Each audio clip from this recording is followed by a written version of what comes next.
ஓவரா திங்க் பண்றதை எப்படி நிறுத்துறதுன்னு சுருக்கமா பார்க்கலாம். உங்க மனசுல ஒரே எண்ணம் திரும்ப திரும்ப ஓடிட்டே இருக்கா? உங்க மனசோட கண்ட்ரோலை திரும்ப எடுக்க இது ரொம்பவே உதவும். முதல்ல உங்கள ரொம்ப டிஸ்டர்ப் பண்ற கோபமான எண்ணத்தை ஒரு பேப்பர்ல எழுதுங்க. அப்புறம் அதை கிழிச்சு தூக்கி போடுங்க. இது சும்மா ஏதோ விளையாட்டு மாதிரி தெரியலாம். ஆனா நஹோயா பல்கலைக்கழக ஆய்வுப்படி இப்படி செஞ்ச உங்களோட கோபம் உடனே குறைஞ்சிருக்கான். ஒரு எண்ணத்தை பிசிக்கலா அழிக்கும்போது அது மனசளவுலயும் நம்மளை விட்டு போயிடுது. ரெண்டாவது, உங்க இடத்த சுத்தமா வச்சுக்கோங்க. உங்க வீடு இல்ல ஆபீஸ் ரொம்ப கலைஞ்சு கிடந்தா உங்க மனசும் குழப்பமா இருக்கும்.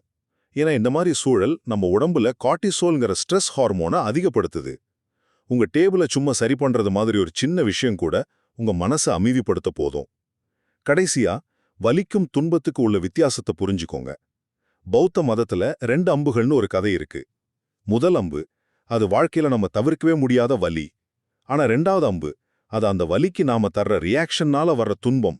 அந்த 2வது அம்பு நம்ம கையில தான் இருக்கு. சுருக்கமா சொன்னா, வலியை தவிர்க்க முடியாது, ஆனா துன்பப்படுறது நம்மளோட தேர்வு தான். ஆக உங்க எண்ணங்களை எழுதி அழிங்க, இடத்த ஒழுங்குபடுத்துங்க, உங்க பார்வையை மாத்துங்க. இந்த சின்ன சின்ன செயல்கள் உங்க மன அமைதிக்கு நிச்சயமா வழிகாட்டும்.